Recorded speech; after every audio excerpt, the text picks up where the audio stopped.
If you love Rearview Mirror Chronicles podcast and want to help us keep bringing you the most brilliant episodes, then please share it with a friend or a fellow history fan who you think might enjoy it. Thanks for your support, and I do hope you enjoy this episode.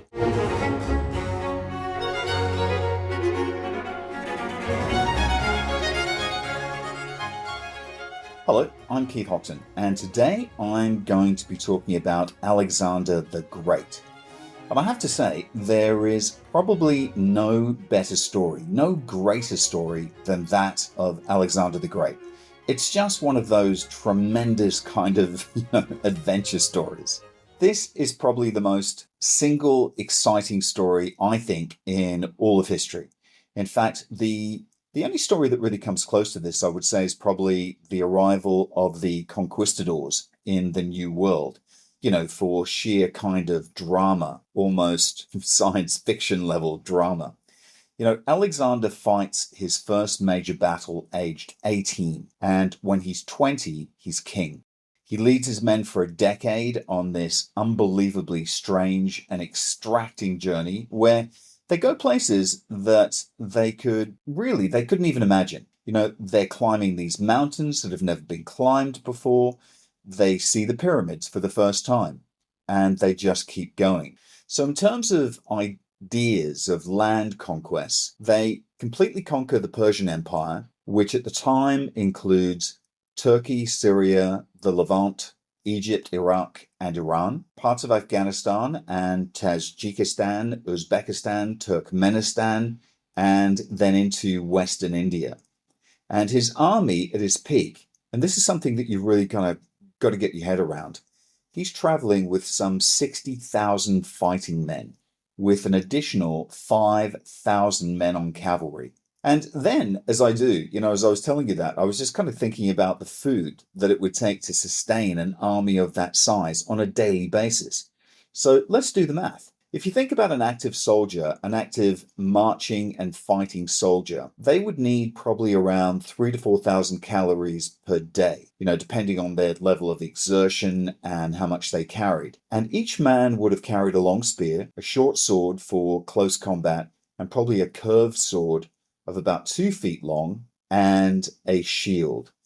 Some would have also carried bows and arrows and maybe even a sling. So if you work that out, that translates to about 2 to 3 pounds of food per soldier per day. And back then, it would have probably consisted of grains, like wheat and barley, supplemented probably, with dried fruits and nuts and cheese, and very occasionally meat. So for an army of up to 50 to 60,000 men, you're talking 150,000 pounds of food per day. Isn't that amazing? So Alexander's story, it really is an incredible story.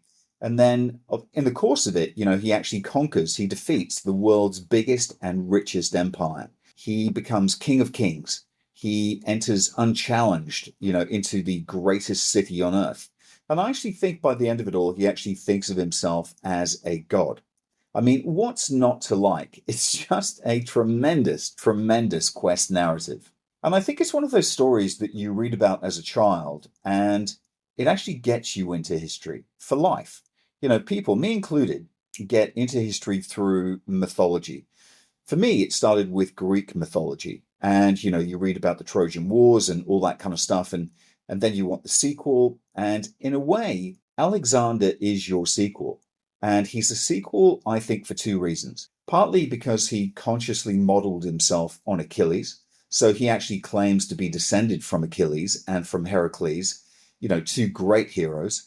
If that's the case, then ultimately he's related to the greatest Greek god of all, to Zeus.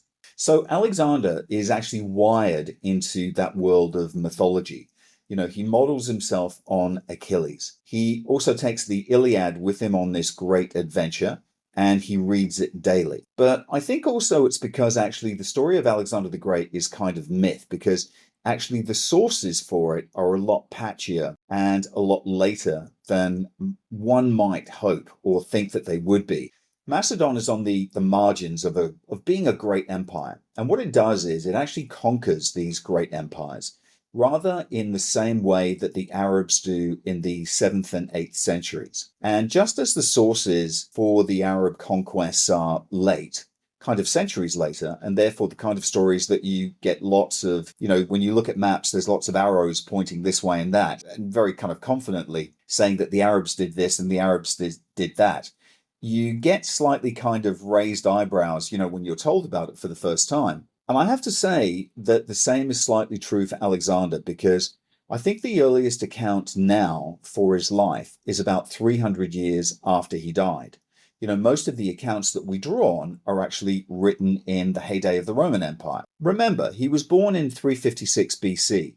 So when they are writing, they're actually writing as much about the Romans as they are about Alexander himself.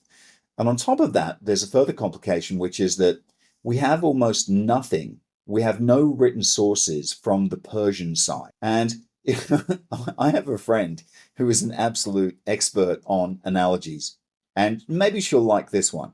It's a bit like a knight going out and having all these adventures with dragons and, slaying dragons and all these incredibly exciting adventures where dragons were involved. But then you never actually get to hear what the dragon thinks about it.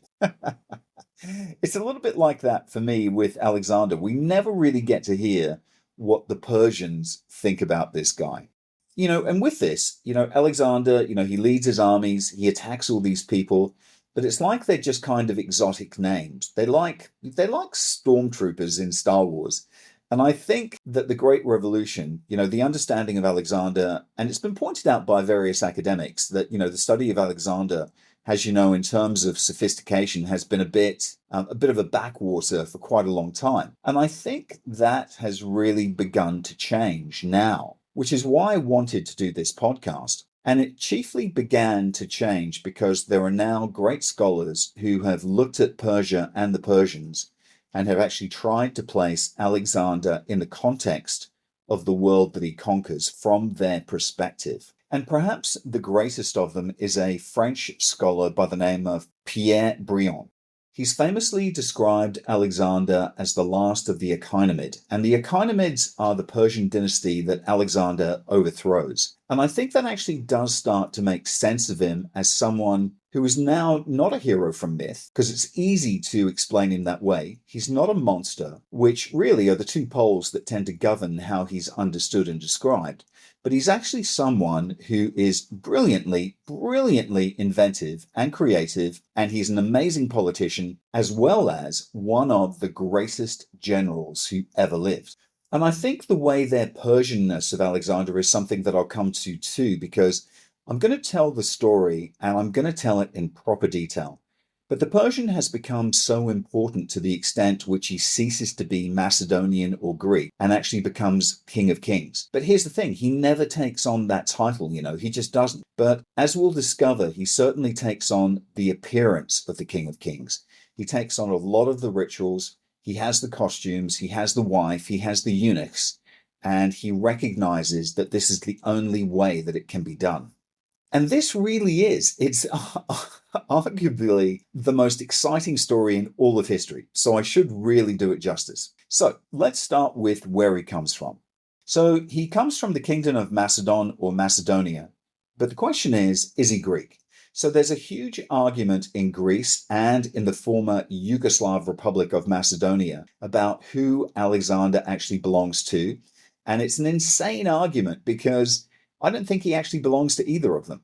They both have every right to claim him in the context of, say, 4th century BC when Alexander is actually born. But then the question is Macedonia Greek? And this is a question that it's contested and it's debated. And basically, we have to answer this question. And I think we have to say that Macedonia is Greek. And the reason I say that is because Macedonian kings are allowed to compete in the Olympic Games. And they speak a kind of dialect of Greek as well. Now, the other Greeks do mock them. So Demosthenes, who's an Athenian, he's a great rival of the Macedonians, and he hates the Macedonians. He says they're not even proper Greeks. They're like dogs. You can't even buy a proper slave from Macedonia, he says. So I think the comparison that I would make to kind of set it in your mind, it's probably the difference with the ancient England and Scotland, or England and Wales, maybe. I think the Macedonians are like clannish Highlanders. They've been divided, they've been in a bit of a backwater for a long time, and the key figure, a massive figure that emerges from there, is Alexander's father, Philip II. He has one eye. He actually lost an eye in a siege. And what he manages to do is unite all the clans behind his program of basically fighting off other people, and conquering them. And he crucially conquers almost all of Greece, and he conquers a lot of gold mines, and that actually gives him tons of money. So he's able to basically buy off all these rival clan leaders in Macedonia and unite them as one. And he very famously invents a very long spear called Sarisha. So what actually made Philip's army the best in the world at the time? Technology or leadership? To be honest with you, I've never really understood the thing about Sarisha. It's basically just a very long spear, anywhere from 12 to 14 foot long. But also they have very different kinds of shields. They have smaller shields than their enemies, which makes them more mobile. And they actually have leather helmets rather than metal ones, which again makes them a little bit lighter and a little bit more agile. And I think the Greeks they're fighting are a bit more, well, lumbering. And these guys have got these long spears, and they're actually very fast and they're very well trained. And they also have cavalry, which are very dashing. And they don't have stirrups. So they must have been amazing horsemen. And what they do is they always look for the gaps in enemy lines, or they try and create gaps in enemy lines. And then the cavalry come in and they slice through them with ease and cunning. And as I said, unbelievable horsemanship. So Philip is this sort of tremendous warlord who is basically bent on subduing the other Greek states to his will and creating a kind of, I suppose, informal empire within Greece itself. And he actually has a justification for that too, which is taking vengeance on Persia for having burned the Acropolis in about 480 BC. So his plan is basically to say, from Macedonia, I'm going to deal with all the other Greek city-states and bring them into my orbit. And then once they are on my side, we could all go and attack, the very, very rich Greek-speaking cities of what's now Turkey, on the very western fringe of the empire, because they're absolutely loaded. They've got loot galore, more loot than Methuselah's ever had. And we're talking about cities like Sardis, Halicarnassus, and Miletus. They're incredibly rich cities sitting on the fringe, but they belong to Persia. And basically what he tells everyone, it's the old scheme of, look, we'll make tons of money. Everyone will absolutely love me and they'll love you for doing it. And basically it's kind of a win-win for everyone. It's invasion 101. And of course the question always is, will they? And there's two views to this in Greece. One represented by Demosthenes, the great orator in Athens, who regards this as a bit of a massive scam because he doesn't like Philip, and that Philip is a crook, and that the whole thing is kind of, highfalutin nonsense, which is designed basically to provide a justification for the Macedonians to effectively take over. And then you have the other Greeks who are inspired by a guy called Socrates, who sees it as the Greek mission to subdue the barbarians. And that's a real thing. That's not a scam. Because ideologically, people actually believe in that. So it could be a bit of both. But essentially, there are people in Greece who are backing Philip II in this. And there are others who back him, but also think he's a bit of a shyster. Of course, Philip has multiple wives, but one of them is this raven-haired woman called Olympia from Epirus. And she's a bit terrifying. And she does a lot of stuff with sorcery and with snakes. And the Greeks find her a little bit disconcerting. So it's claimed that she actually spends all her time with these sort of necromancers, fiddling with snakes, and she actually takes the snakes to bed, which other Greeks say is very poor form. I mean, I can't even imagine what Philip's saying. I mean, can you imagine your wife getting into bed with a bunch of snakes? It'd be like, hello, I never expected those. But she gives birth to Alexander in 356, calls him Alexandros, or Alexander in the European form, which effectively means defender of the people. Alexander himself has actually been described as having curly blonde hair. And when he's fully grown, he's about 5'11" tall. So he's quite tall for a man of his time. Plutarch, the great Greek historian, said he had different colored eyes, one dark blue and the other one very light blue. And if that's true, that would have made him incredibly striking to anyone that held a conversation with him. Of course, his education is really important because it's part of his mystique and his romance. And I mean, he's brought up with a load of lads in that kind of boarding school kind of way. And, they're all great chums, maybe more than chums, if truth be told. But his best mate is a guy called Hephaestion. And Philip then gets Aristotle to be his tutor. And Aristotle is the top philosopher of his day. So that tells you how rich Philip actually is. And historically, they have a bit of a history because Philip actually destroyed Aristotle's hometown. So he's able to actually get him on board. He's able to get him to play ball by saying that, look, if you teach my son, then basically I'm going to make up for that. I'm going to make you a very rich man, and you can actually go back there and start to rebuild. So Aristotle takes Alexander on a regular basis to a lovely wooded place called Mysa, and they walk in the groves and they talk about philosophy and poetry and all this kind of thing. And it actually sounds absolutely lovely. So the question that then came to mind is, does Alexander consider himself an Aristotelian? And I actually don't think he would have had a concept of what that would have meant. But I think he's obviously very well educated. I mean, it's very hard to think of anybody at the time who would have been better educated than Alexander with a tutor like Aristotle. And we know he loved the Iliad. We know he loved Greek mythology. And we know he loved poetry and song and all these kind of things. And I think the role that Aristotle actually plays in the myth of Alexander is that Aristotle is a great philosopher himself. And it's largely due to Aristotle's teachings that the Greeks are actually better than the non-Greeks or the barbarians. But we also know two things about Alexander and philosophy. We know that he went to see Diogenes, the cynic, the man who lived in a clay jar, in a clay wine jar in Corinth. And of course, we also know that when he's in India, he actually goes to see some other philosophers, some naked philosophers. And he takes one of them with him, a man called Calonus, who's actually one of the gymnosophists. So Alexander, I think he rather loved philosophy. And then Diogenes happens to be very rude to him. Alexander actually went and said to Diogenes, is there anything that I can actually do for you? Because you've taught me so much. And Diogenes actually says to him, get out of the sun. So quite the insult. And of course, then I guess you're wondering, what does Diogenes do in his clay wine jar? And why is he living in a clay wine jar? He spends a lot of time in that wine jar contemplating life and masturbating. And I don't think you'll ever read that in any of the children's books. but he basically does that, and then he rolls around it a lot. And he basically, I suppose he despised conventional custom and believed that men should live like dogs.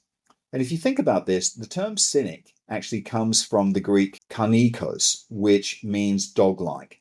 And Diogenes is one of the famous figures associated with the Cynic school of philosophy. So there you go.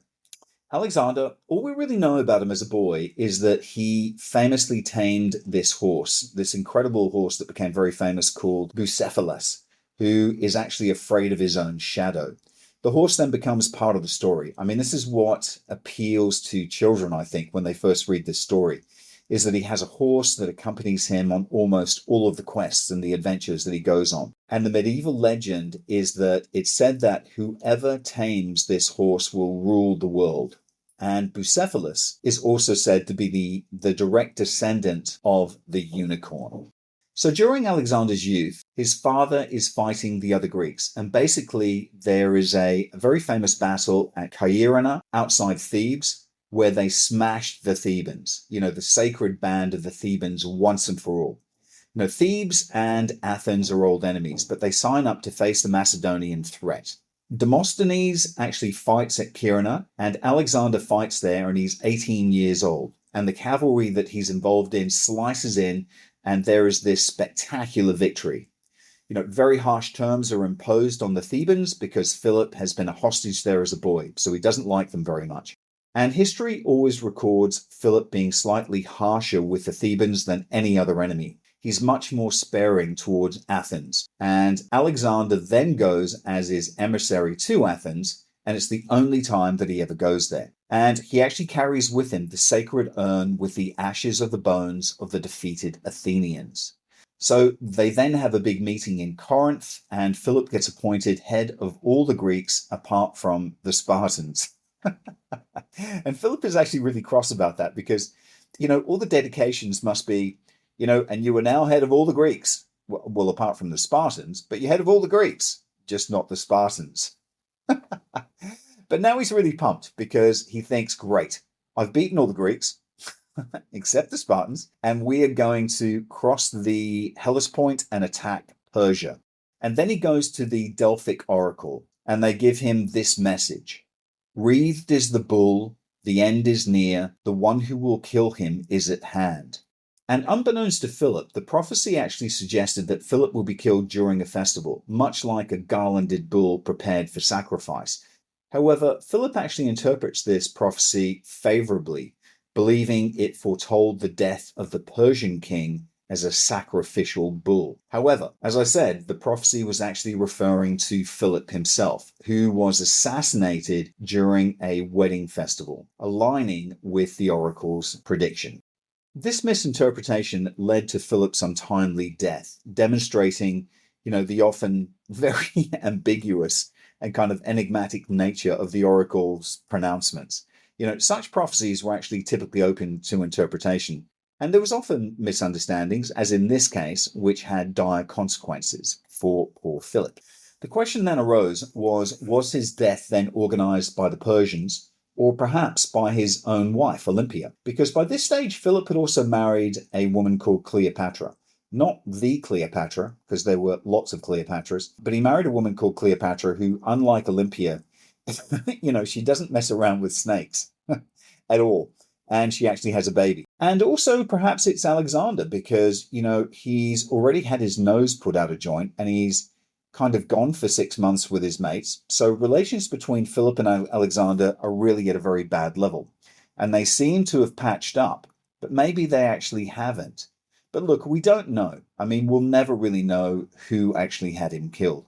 But the interesting thing is that there's this bizarre story behind the person who killed him, who was called Pausanias, who was actually one of Philip's bodyguards. Pausanias was feeling, really sore. And I mean that literally, because he'd just been raped by some other guy and his mates, who Philip had actually just promoted. And Pausanias was actually outraged at this. And look, he may have been paid to do it, but he may just have done it for that reason alone. Pausanias was killed on his way into the stadium. Philip's guards actually chase after him and they kill him. And of course, that means he now can't answer as to whether he did it or whether he was bribed to do it. And of course, that then makes Alexander king. But of course, Alexander doesn't have to be king. He doesn't have to take the kingship, but he does. And the person that he's most worried about is one of Philip's key commanders, a man called Parmenio, who is already in Asia. He's Philip's right-hand man, one of his greatest generals. And basically, Alexander goes to him and says, look, my father's dead. I'm going to be king. You'll still be my commander, and we're still going to do this invasion. You're still going to become incredibly wealthy. Nothing's going to change, but you have to accept me as king. And he does. So Alexander becomes king at 20 years of age. And what he then does is to wet his feet. He then heads north and engages some pretty vicious Balkan-like tribes as a bit of a warm-up. And the Thebans then revolt. And Alexander, basically because his father hates them, or his father hated them, he wipes out the entire city of Thebes, apart from the house of Pindar, who's a famous poet. So what you see there is Alexander's love of literature kind of kicking in, I guess. He then goes to the oracle as well, and it's quite funny because he gets there unannounced, And the oracle basically takes one look at him and says, well, it's not the right day. You haven't booked an appointment, so I'm not doing it today. Big mistake. Alexander then drags her out by her hair, and she says, my son, thou art invincible. And he says, that's fantastic. That's exactly what I wanted to hear. Thank you very much. And he goes on his way. And at this stage, ladies and gentlemen, we'll take a bit of a break and we'll be right back with the continuation of Alexander's invasion of Persia. Autonomous is your one-stop shop for your Malaysia My Second Home visa. But they are much more than that. When you sign up with Autonomous, you become part of a larger community, a community that cares about you in Malaysia. And that's important when you move to a new home. So for more information, call Autonomous or WhatsApp them on +60 12 493 7270 or visit their website www.penangmyhome.com. And we're back. So Alexander takes this massive army to the shores of Hellespont, and he crosses with his army, and he can see that there's a smallish Persian army waiting for him. So basically what he does is he throws a spear to show them that he's claiming Asia as his own. And he crosses into Asia, and he basically beats them, and he then starts stealing, various cities under Persian rule, which is a bit of a Greek habit. Greek generals have been doing it for a long, long time. So it's not something that the Persians have never seen before. And Darius III, who is the Achaemenid king, who is actually far away in deepest Persia.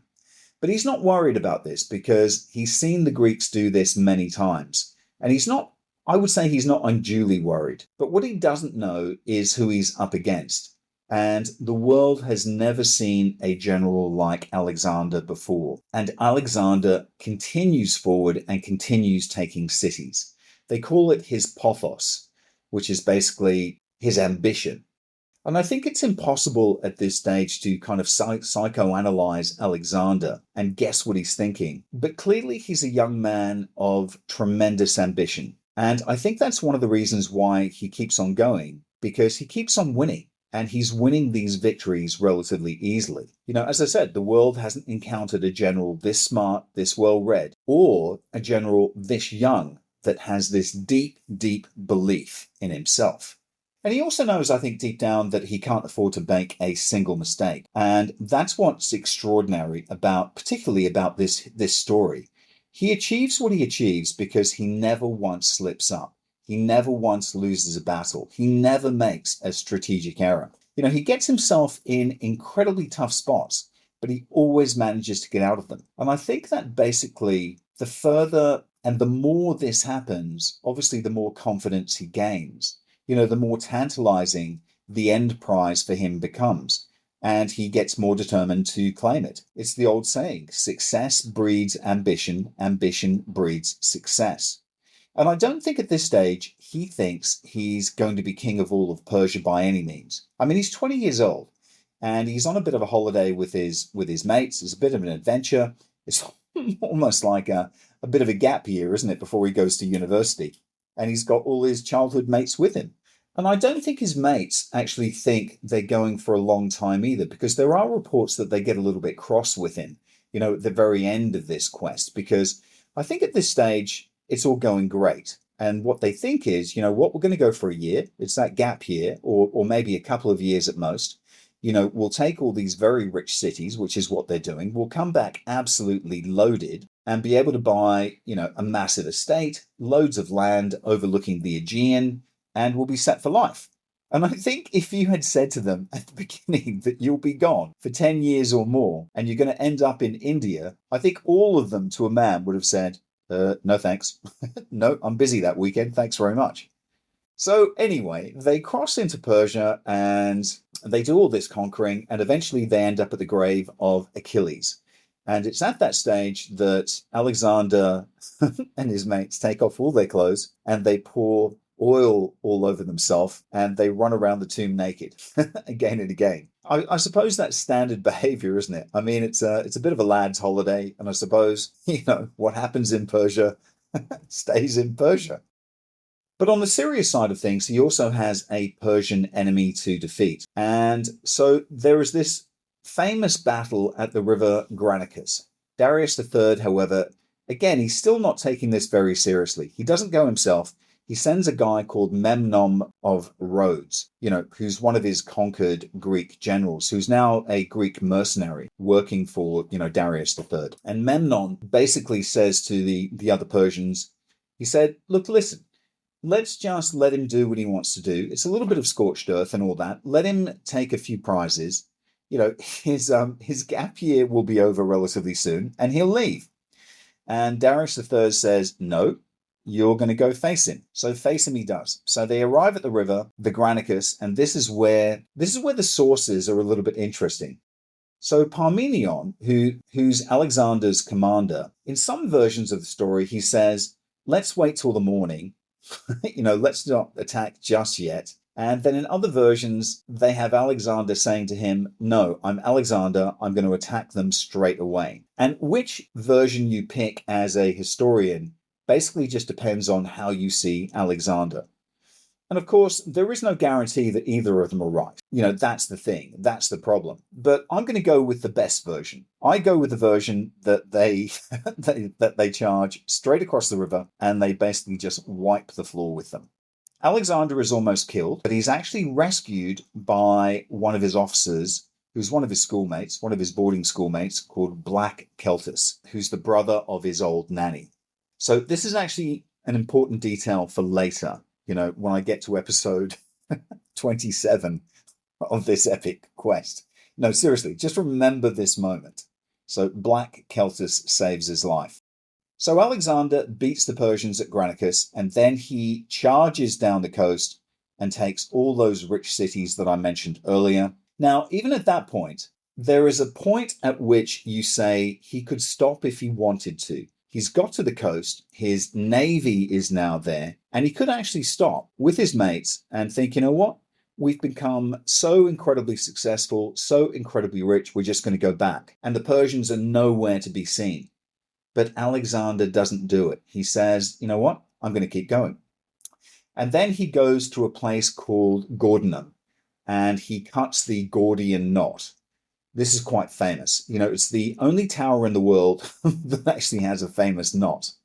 But Alexander, he cuts it, he ruins it. And the knot is actually famous because it was actually tied by King Midas, Midas of the gold fame, the Midas touch and all that kind of stuff.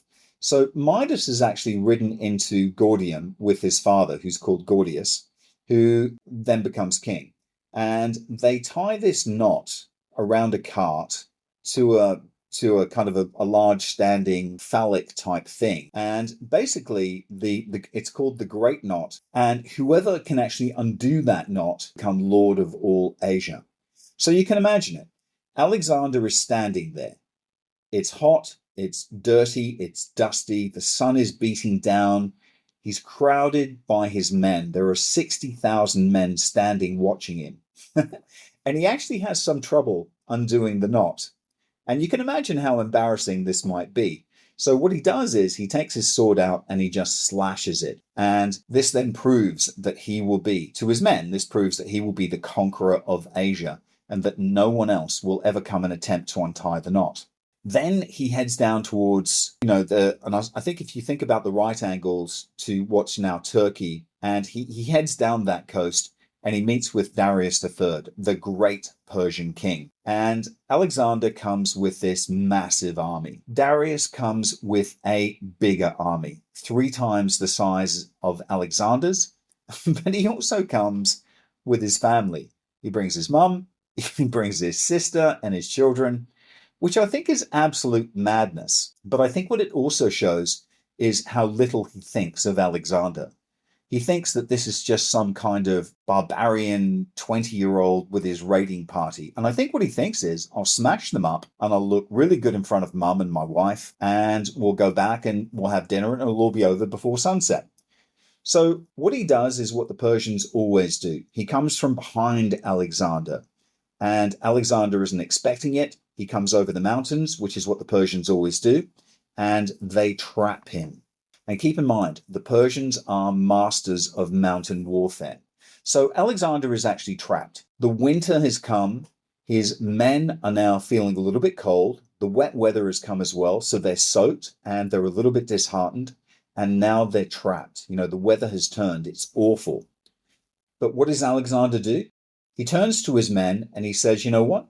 We're actually just going to attack the Persians because they won't expect it and we'll win. He has absolutely no hesitation.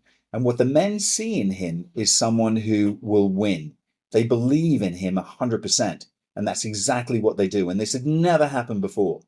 So they're tightly packed between the sea and the mountains.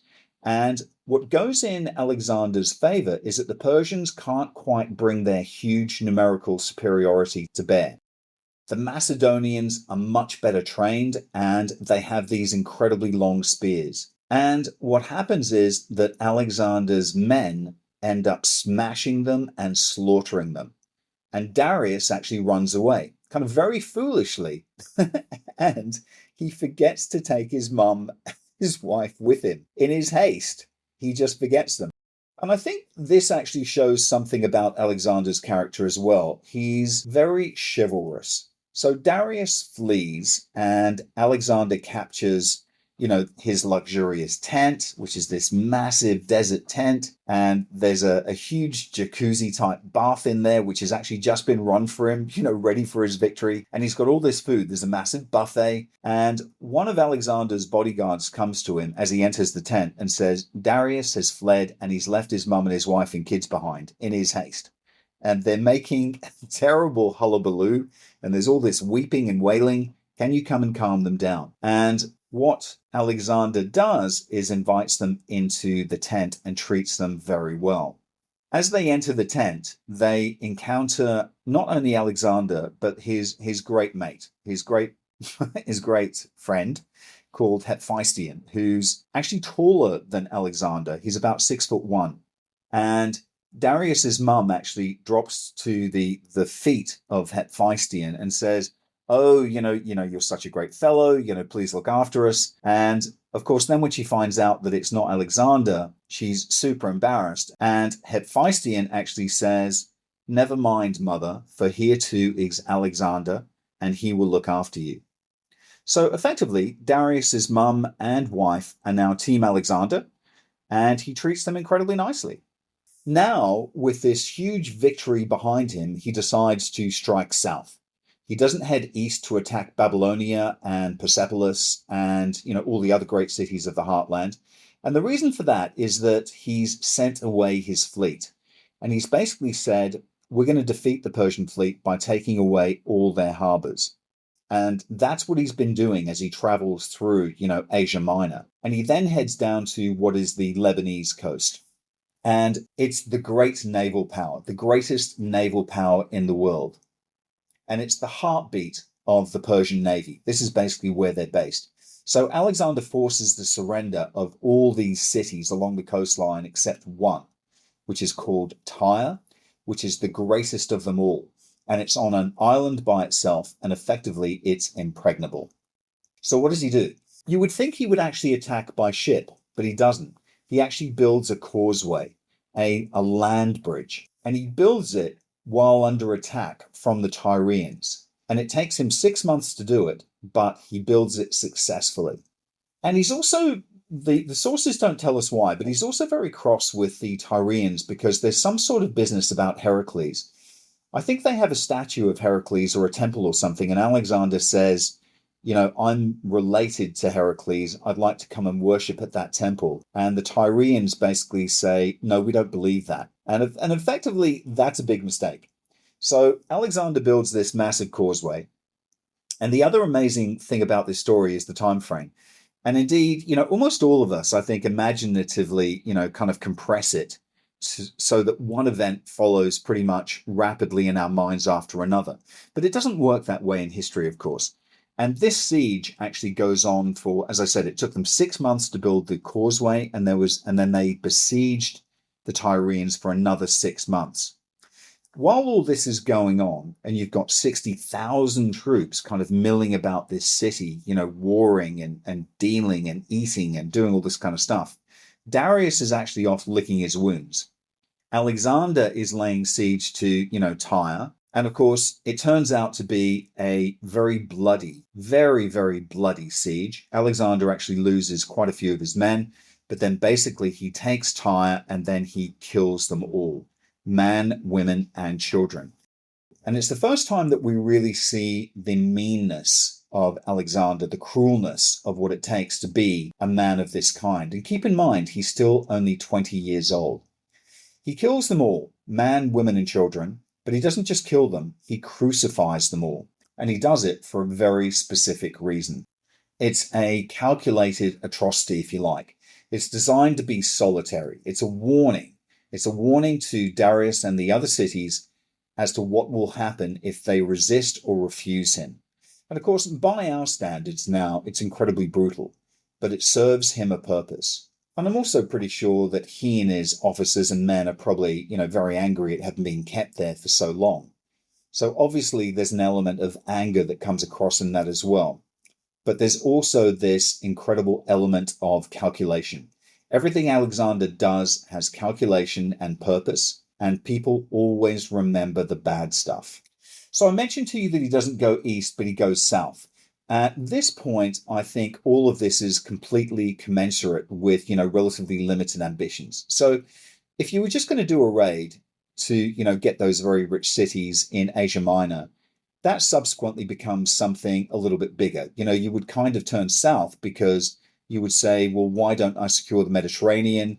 Phoenicia is very rich. It would be great for us to, knock out that other big rival of the Greeks, kind of trading cities and so on. It's kind of the obvious thing to do, but he doesn't. And then, of course, there is the famous anecdote that Darius III sends a messenger to Alexander saying, look, okay, you have the western half, I'll have the eastern half, and can I have my mum and wife back, please? And Parmenion, who's, Alexander's right-hand man, basically says to him, if I were you, Alexander, I would take this. And Alexander very famously says, so would I if I were Parmenion. And, on his wife and his mother, Darius actually offers loads of money. And on the Western thing, Alexander basically says, why would I negotiate? I've already got it. So thanks for nothing. Then Alexander decides to invade Egypt. And Egypt is incredibly rich. And the Egyptians also hate the Persians. So through the years, they rebel against the Persians and, kind of throw them out, and then the Persians reinvade. And the other rumor that I read about was over the years, the Persians are actually very, very rude to the Egyptian bull, the bulls. The bulls are actually quite revered in Egypt. Invading is one thing, but dissing the sacred bulls is quite another. But then, on further reading, I actually found that not to be true. And I say that's not true because it comes from a quote from Herodotus, the great historian, the first historian of his kind. And I think what we have here is the first example of fake news. This is the first time that it's fake Egyptian news. And I think that story actually came about when Alexander takes Memphis. Because when he takes Memphis, he actually pays great respect to the bulls there. And it's not because the Persians are disrespectful to the bulls. It's the exact opposite. He's actually doing what the Persians do. And I say this because the Persians, in every aspect, in every country they conquer, they always pay respect to all the gods that they encounter on their way. So Alexander arrives in Memphis, and the Egyptians crown him with double crown of Egypt. So he becomes pharaoh. And then he does the first thing in this epic story, which is a little bit bizarre. And I thought the running, naked around Achilles' tomb was a bit bizarre, but I think this is even bizarrer. And it's even bizarrer when you think of him as this incredible warlord. Instead of solidifying his victories, what he basically says to his men is, I'm off on a on a massive holiday across the desert to see the oracle at Siwa, which is very near Libya. And the men go, oh, right then. Well, we'll just wait for you. And that's exactly what he does. So he heads across there, and on his way, he founds Alexandria, this amazing city, which eventually houses the incredible library that I spoke about in one of my earlier podcasts. And he does it because Homer actually comes to him in a dream and tells him to do it. Homer actually says to him, there's an island called Pharos, and you should found a city there. So he does. And I think this is one of the reasons why Alexander is actually so keen to go to Egypt, because it's part of the fabric of Greek mythologizing, Greek fantasy. And there are all these stories about, Helen and, Menelaus, kind of ending up in Egypt, and that Helen then stayed in Egypt, throughout the whole of the Trojan War. Herodotus and Aristotle actually write about that. And there's been quite a lot of interplay, and a lot of Greek mercenaries have actually been serving there. And I think that if you see yourself as a world conqueror, which Alexander clearly did at this stage, and perhaps as someone who is more than human, godlike, then Egypt is your best place to go, because you'll be crowned as a pharaoh. You are then heir to an unfathomably long line of kings. And then if you go to Siwa, which is the oracle of Ammon, the king of the gods, who then is Alexander's ultimate ancestor, then you can see why Alexander might think that Ammon, and therefore Zeus, would look on him with favor. And of course, one of the things that continues to bubble as Alexander gets older is a question of who his father actually is. Is it Philip II, or might it actually be Zeus himself? There is this story that was kind of going around, and the sources actually quote this too, that on her wedding night, Olympias was visited by lightning. She was actually struck by lightning. And what they say is that that was actually Zeus taking possession of her, impregnating her. So therefore, Alexander may in fact be the son of Zeus. So he then goes across the desert. He takes this holiday and, he founds Alexandria. And of course, if you're actually thinking about creating a new empire, which is exactly what Alexander's doing, in the Eastern Mediterranean, then you need a port. So founding Alexandria makes complete sense. And of course, this is the port that will connect Greece and Macedonia with all of his new Egyptian conquests. But then, of course, he goes across the desert, which takes him, up to a week to get to the Oracle of Siwa. And he's traveling with a very small group of his mates, his soulmates from boarding school. And Arian, who's one of those mates, says that there are basically various different accounts about how they actually found, the oasis of Siwa. But on this one, I have to go with Ptolemy, who was also one of Alexander's great chums, who actually ends up becoming, Pharaoh himself of Egypt and, founding that great Ptolemaic line, which is where we get the last of the Ptolemies, which is Cleopatra. Anyway, that's way down the line. Ptolemy, however, says that they were shown to the oasis by talking snakes. I can only imagine what these guys were smoking. And of course, now they get to the Oracle of Ammon. And Ammon is actually a really interesting god because, he's got horns and he's got the horns of a ram. And these are actually very important. And I'll come back to that at some stage. So Alexander goes on his own to the temple. The others, all his boarding school mates kind of lurk on the steps, outside, and they have a drink and a bit of a smoke. And, they're comparing their sunburn after this long trip. And I can only imagine their conversation because they're probably saying this trip hasn't quite turned out as we expected, has it? As stag doos go, we've been traveling for a long time. And the snakes were a bit over the top. Anyway, I digress. The Oracle of Ammon is actually a very peculiar oracle. And I still think it's kind of hard to conceive what actually takes place in front of you and Alexander trying to keep a straight face, because the oracle is basically a large stone, and it's a moving stone.